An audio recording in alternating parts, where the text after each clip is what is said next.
Wind breaker season 2 episode 5।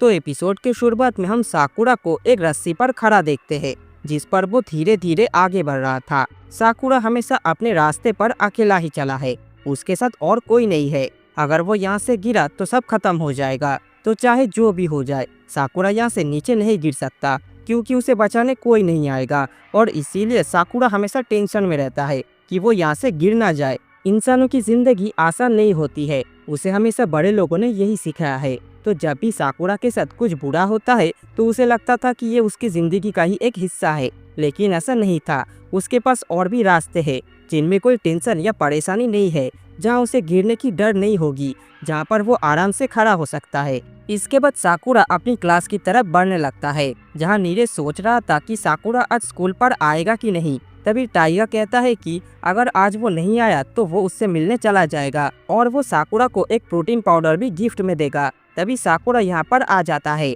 और उसका चेहरा उतरा हुआ था, लेकिन वो हिम्मत करके सभी को अपने मन की बात बताने लगता है कि अभी तक वो सब कुछ अकेले ही करते आया है, लेकिन असल में वो बहुत ही ज्यादा कमजोर है और वो सब कुछ अकेला नहीं कर सकता। तुम लोग भी मुझ पर डिसअपॉइंट हुए होंगे कि मैं तुम्हारा ग्रेट कैप्टन हूँ। फिर वो सबसे माफी मांगता है। तभी सुगिस्ता पीछे से आकर उसे एक लात मार देता है, क्योंकि वो दरवाजे पर खड़ा था। इसके बाद अंजाई और बाकी लोग भी साकुरा को मारने लगते हैं कि वो फिर से फालतू बातें करने बैठ गया। उसे अपनी क्लासमेट्स की चिंता है, यही काफी है, तो उसे माफी मांगने की कोई जरूरत नहीं है और वो जैसा भी है उन्हें पसंद है। इसके बाद हम देखते हैं कि साकुरा अब वो रस्सी छोड़कर नीचे कूद जाता है, लेकिन अब वो अकेला नहीं था, बल्कि उसके क्लासमेट्स भी उसके साथ थे और वो तेजी से उनके साथ भागने लगता है। अब उसे कोई टेंशन नहीं था और उसे काफी हल्का महसूस हो रहा था। साकुरा भी अब इसी रास्ते पर रहना चाहता था। ये देख सुगो कहता है कि साकुरा शायद हमेशा अकेला रहा है, इसीलिए उसके लिए ये सब चीजें नहीं होगी, इसकी आदत डालने में उसे थोड़ा टाइम लगेगा।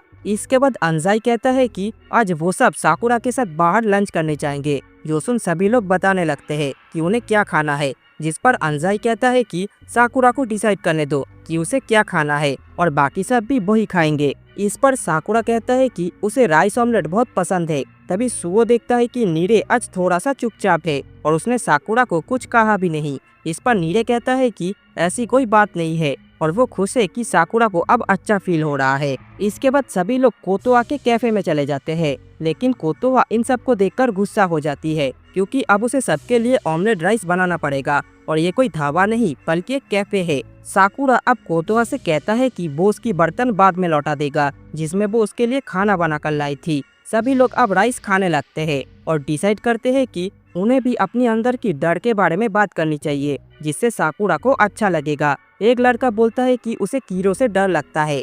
टाइगा कहता है कि उसे भूतों से डर लगता है। बाथरूम जाने के लिए भी उसे लाइट ऑन करनी पड़ती है और वो नहाते टाइम भी अपनी आंखें नहीं बंद करता, भले ही उसकी आंखों में साबुन क्यों न चला जाए। इसके बाद सुओ कहता है कि सभी को किसी न किसी चीज से डर लगता है और इसमें कोई बुरी बात नहीं है।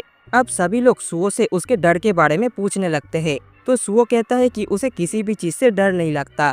तभी नीरे अपनी डायरी में देखकर कहता है कि तुम्हें तो नाटो से डर लगता है ना, नाटो एक खाने की चीज होती है। ये सुन सभी लोग कोतोहा से पूछने लगते हैं कि उसके पास नाटो मिलेगा क्या, लेकिन कोतोहा कहती है कि उसके पास ऐसा कोई चीज नहीं है। तभी एक लड़का नाटो लेने के लिए बाहर जाने लगता है, तो सुओ उसे पकड़ लेता है। अब सभी लोग सुओ से लड़ने लगते हैं और ये सब देखकर साकुरा हंस देता है। इन्होंने शायद पहली बार साकुरा को हंसते हुए देखा था, तो सभी लोग शॉक हो जाते हैं और फिर सब हंसने लगते हैं। तभी उमेमिया यहाँ पर आ जाता है और बाहर से देखता है कि अंदर तो साकुरा की पूरी क्लास है और सभी लोग हंसी मजाक कर रहे हैं।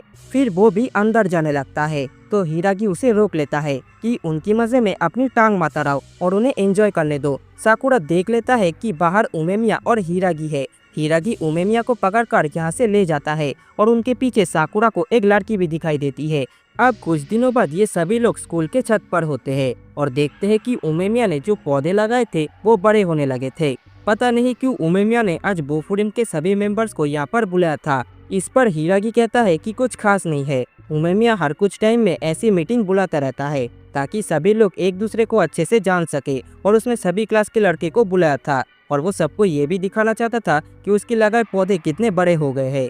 नीरे कहता है कि थोड़ी देर पहले हम भी यही बात कर रहे थे। इस पर हिरागी बोलता है कि तुम्हें इस बारे में उमेमिया को बताना चाहिए, वो खुशी से उछल पड़ेगा। साकुरा अब अपनी ड्रिंक लेने जाता है तो उसे वही लड़की दिखाई देती है। वो लड़की अब साकुरा के पास आकर उससे मर्दाना आवाज में बात करने लगती है, जो सुन साकुरा चौंक जाता है और उसे पता चलता है कि ये तो असल में एक लड़का है। इसका नाम सुबाकी है। ये वैसे तो एक लड़का है, लेकिन इसे लड़कियों जैसे रहने का शौक है। नीरे बताता है कि सुबाकी बोफुरिन के 4 किंग्स में से एक है और ये जिकोकू टीम का लीडर है। सुबाकी बोलता है कि उसने साकुरा के बारे में बहुत सुना है और उसका लुक भी कमाल का है। उसकी आंखों और बालों का कलर कितना अलग है। सुओ अब साकुरा का मजाक उड़ाता है कि तुम्हें पता है ना कि ये एक बॉय स्कूल है, तो तुम्हें क्या लगा कि सुबाकी एक लड़की है। जिस पर साकुरा कहता है कि अब इसे देखकर कोई गधा भी यही बोलेगा कि ये एक लड़की है, क्योंकि इसने लड़कियों जैसी कपड़े पहनकर रखे हैं। तभी सुबाकी कहता है कि साकुरा को इसकी आदत पड़ जाएगी। इसके बाद सुबाकी अपनी टीम के वाइस कैप्टन के बारे में बताता है, जो कि असल में 2 भाई है। बड़े भाई का नाम सेरियू और छोटे भाई का नाम ओरियू है। ओरियू को इनसे बात करने में कोई इंटरेस्ट नहीं था, लेकिन सेरियू साकुरा से पूछने लगता है कि उसने अपने बाल कहाँ से कलर करवाए और उसकी आंखें असली है या उसने कॉन्टेक्ट लेंस पहने हुए है। जिस पर सुबाकी उसे मारता है कि साकुरा से इस तरह से बात मत करो। तभी उमेमिया सबको अपनी तरफ बुलाने लगता है, क्योंकि उसने सबके लिए सूप बनाया था। सुबाकी सूप की कुछ ज्यादा ही तारीफ करता है और उमेमिया से कहता है कि उसे तो खुद की एक शॉप खोल लेनी चाहिए। नीरे को भी सूप काफी अच्छा लगता है, लेकिन साकुरा का चेहरा शर्म से लाल हो गया था, क्योंकि साकुरा हमेशा अकेला रहा है, तो छोटी छोटी चीजें देखकर वो भी शर्माने लगता है। सुबाकी कहता है कि साकुरा कितना मासूम है। अब सेरियू उसे कहता है कि उनकी जाने का समय हो गया है। जाने से पहले सुबाकी साकुरा से कहता है कि उन्हें साथ में डेट पर जाना चाहिए, जिससे साकुरा की शर्म खत्म हो जाए। और इसी के साथ ये वाला एपिसोड भी यहीं पर खत्म हो जाती है। तो दोस्तों, आज का ये वाला एपिसोड आप सभी को कैसा लगा कमेंट बॉक्स में ज़रूर बताना, और वीडियो पसंद आए तो लाइक एंड शेयर ज़रूर कर देना। चैनल पर नए हो तो सब्सक्राइब करके बेल आइकन को भी दबा देना। मैं मिलता हूँ आप लोगों से अगली बार, तब तक के लिए गुड बाय।